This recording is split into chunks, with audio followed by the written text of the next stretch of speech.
My name is Kyle Lorenzino, and this is my testimony of how Jesus Christ changed my life. I'll begin from my early childhood.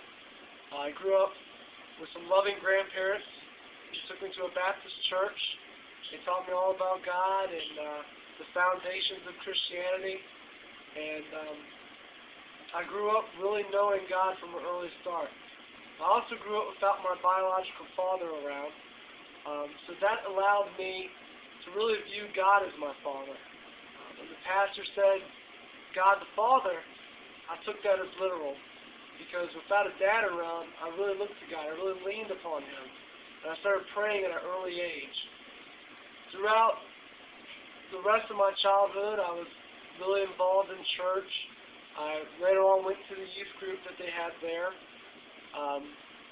It was amazing. It was so much fun.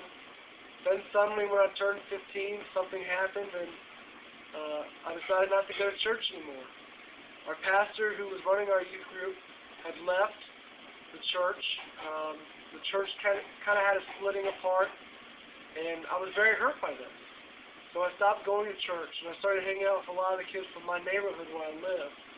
I started smoking cigarettes, and then advancing into heavier stuff like smoking pot. From there, I started doing even more other different types of drugs. I wouldn't say that I was the worst drug addict in the world. I mean, I had a job. I was doing okay in school. I graduated. Barely on time, but I graduated on time. But I knew that the life that I was living was wrong. And I knew that deep down inside, something was missing. That a relationship with God was missing. The only relationship I had with God during this time was me praying, God, I just really don't want to go to hell. I knew that the way I was living wasn't right. I was living for myself. I was involved in all sorts of just horrible things, just sin that was just deep in my life. I was living all for myself. Finally, when I turned 18, I lost it. I just really knew that something had to give. I felt like I was going nowhere. I started crying out to God for a way out. It was at this time that my cousin had called me, told me he was going on a mission trip with a group known as YWAM, Youth with a Mission. And he asked me if I wanted to come along.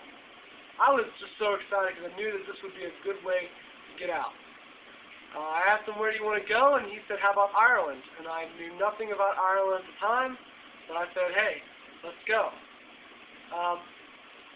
After I had said that, things started getting really hard because I had to raise money to get there. And I didn't have a church that I was going to help me to raise money. And the rest of my family just thought I was crazy. They thought, going overseas is such a big task. There's no way you're going to make it. And the devil was just on my back so bad. He was just tearing me up inside. And I was still living wrong. I was still heavy into all sorts of drugs. But one day I woke up, and I realized that I was crazy. This wasn't going to happen. I wasn't going to Ireland. So my cousin called me, and I told him, I said, I'm not going to make it. I don't have the money. This just isn't going to happen. And my cousin told me, he said, things like this happen all the time, but God comes through. He told me that he had seen moments where him and his mom were about to go overseas, or about to go on some trip, and they didn't have the money, and as they were leaving their house, they looked in the mailbox, and the money was there. So he said, don't worry, God's going to make a way. And when he said that, I just knew that he was right, that something deep down inside just told me to keep going. So I decided that, yeah, I am going to go. Well, I had a friend. She helped me raise some money, and she introduced me to some people in her church who decided that they would sponsor me, even though they knew nothing about me, except that they could tell by the way I looked that I probably wasn't into Jesus. I got my passport. I mailed off the papers late. So I really wasn't doing a very good job of trying to get overseas. All my money that I was getting from work was still going to drugs every weekend.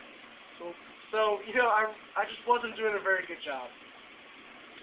Finally, the day came. It was the day before I was supposed to go on the plane and get to Ireland.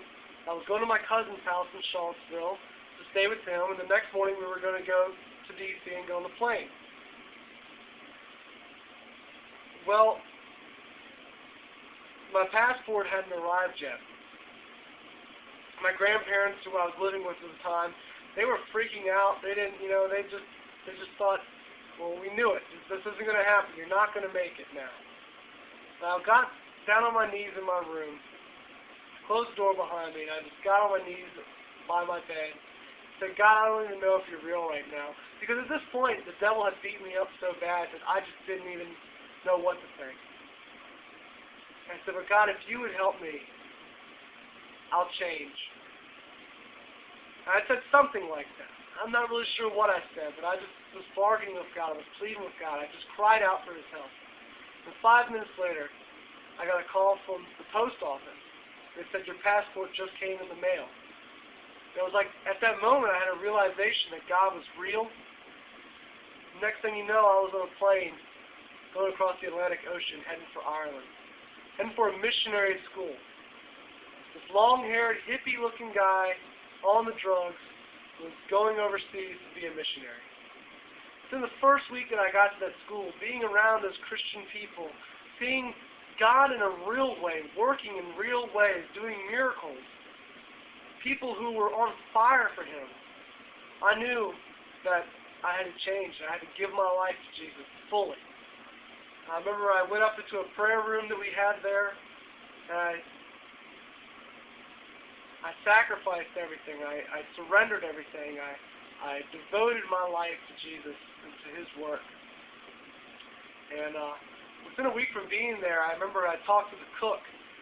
Me and her used to sit in front of each other sometimes at lunch. She told me, she said, Kyle, you just seem really different. I said, what do you mean? She said, you just seem like a totally different person. And I was born again. There's, it's like you hear that phrase so many times, but I was seriously born again. I mean, suddenly I didn't have the desires to do the things that I wanted to do when I was at home. Suddenly my desire was to live for Jesus Christ, to live for my God, and to serve Him for the rest of my life. And, there's plenty of times when I was there that I messed up, that things were really hard, but there was truly, I knew that the Holy Spirit was inside of me at that moment, that the Holy Spirit was going to keep me, that God was going to keep me and help me. After 3 months in Ireland, I didn't realize that I was going to have another 3 months somewhere else, but I knew that God was telling me to stay overseas for a while, so I took 3 other months and went to Serbia in Eastern Europe, where I got to meet people and share with them my testimony and just sit down and, have a cup of coffee and share with them who God was to me. And it was just amazing. It was an awesome time. God really changed my life. And when I came back home, people could definitely see the difference in me. And no longer did I want to do drugs or anything like that. And I lost all my friends, but I made new ones. And God just has been doing amazing work in me and helping me and continues to teach me. And I'll end with this, because it's an amazing thing that happened to me while I was in Serbia and I was praying. I was having a quiet time on my couch, which was my bed, and I was just praising the Lord. I was just worshiping Him. I didn't have any music playing. I was just sitting there meditating on His greatness. And God placed a vision in my mind. It was like a daydream, but it was vivid and real. And it was a picture of me walking up to a brochure about a missionary. And I was a little kid. And I was in my church that I grew up with, and I picked up this brochure, and I saw the missionary. And as a little kid, I said to myself, I'd like to go overseas one day and be a missionary.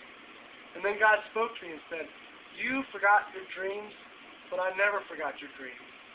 And it was just such an awesome realization that there I was overseas, being a missionary, doing God's work. A dream that I had as a little kid, that I had lost and forgotten when I went my own way. But there, God had brought me back to Him. And that is my story. And it doesn't end there. I mean, God is amazing and He does great things, but that is just the miracle that God performed in my life to bring me back to Him.